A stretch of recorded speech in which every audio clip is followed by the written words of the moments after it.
All progressive teachers association अपटा को सोमवार को जिलाधिकारी कार्यालय में अपनी मांगों को लेकर सैकड़ों की संख्या में कोचिंग संस्थान के लोग जिलाधिकारी कार्यालय पर पहुंचे। जिलाधिकारी आगरा मनीष बंसल को अपटा एसोसिएशन ने ज्ञापन सौंपा और अपनी मांगों को रखा। अपटा के संस्थापक व संयोजक डॉक्टर सुनील उपाध्याय ने बताया कि आज हमने जिलाधिकारी आगरा मनीष बंसल से मुलाकात की है और जिस तरीके से आगरा में कोचिंग संस्थानों को सील किया जा रहा है और शिक्षकों का उत्पीड़न किया जा रहा है उसे रोका जाए और कोचिंग संस्थानों को कुछ दिनों का समय दिया जाए जिससे कोचिंग संस्थान नॉर्म्स को पूरा कर सकें और कोचिंग संस्थानों को बिना नोटिस दिए सील ना किया जाए। सभी शिक्षण संस्थानों की एक मीटिंग बुलाए और उसमें कोचिंग संस्थानों से जुड़े हर समस्त मानकों का वितरण देते हुए उनकी समीक्षा की जाए और उन्हें पूरा करने के लिए उचित समय दिया जाए। शिक्षकों ने ऑफिस पहुंचकर ज्वाइंट सेक्रेटरी से मुलाकात की। इस दौरान उपस्थित रहे अपटा संस्थापक व संयोजक डॉक्टर सुनील उपाध्याय, महासचिव मुकेश मिर्चंदानी, डॉक्टर रोहित दीक्षित, वैभव बंसल, दीपक धनकनी, डॉक्टर सारिका, पीयूष गर्ग, राजकुमार गुप्ता, उमेश टिन्ना, नीरज शर्मा, संतोष गुप्ता, सत्यवीर सिसोदिया, प्रवींद्र चौहान, नितिन मित्तल,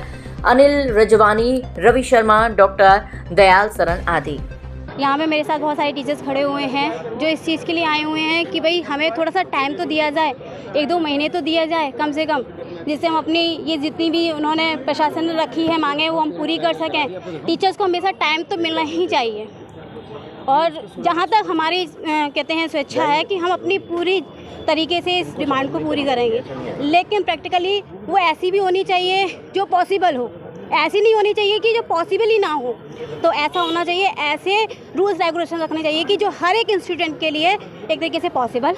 हाँ, डीएम सर ने हमें सुना, उन्होंने आश्वासन दिया है, उन्होंने बोला है कि वो देखेंगे, एडीए से बात करेंगे और देखते हैं कब तक चलता है। फिलहाल हम लोगों की यही इच्छा है कि हम लोग खुद ऐसा चाहते हैं कि हम शैक्षणिक कार्य थोड़े दिनों के लिए रोक देंगे।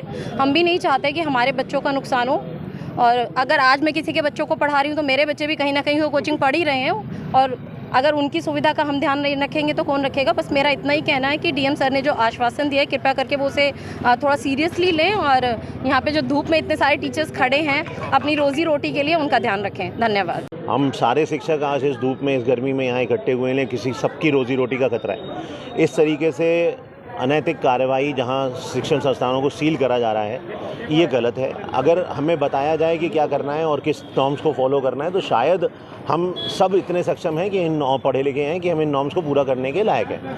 तो कुछ समय दिया जाए और अब प्रॉपर्ली बताया जाए कि किस तरीके कौन से नॉर्म्स हैं, किस तरीके से पूरा करना है और जहाँ नॉर्म्स पूरे करने संभव नहीं है, कई ऐसी भी संस्थाएं हैं जहाँ ये नहीं हो सकता, तो उसके लिए क्या और विकल्प हो सकते हैं उस पर बात करी जाए। तो हम सब सहयोग करने को राज़ी हैं। कोई भी उस घटना की पुनरावृत्ति नहीं चाहता।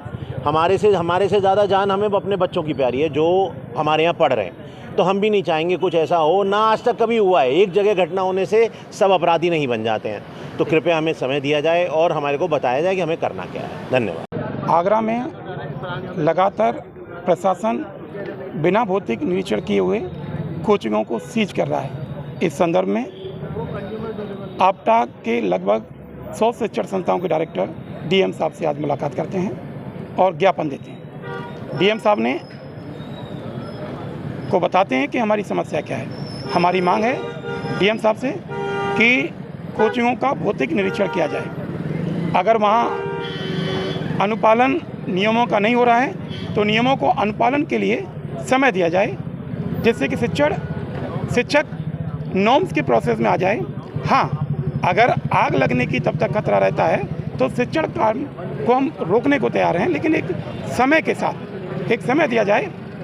लखनऊ में हुई घटना को लेकर हमारी सहानुभूति है। हमारे शिक्षकों ने मौन व्रत करके श्रद्धांजलि भी दी थी और आज वो पीड़ित हैं, प्रताड़ित हैं। एडीए बिना चेकिंग किए भौतिक का बिल्डिंग सीज कर रहा है और डीएम साहब ने आश्वासन दिया है इस बात का।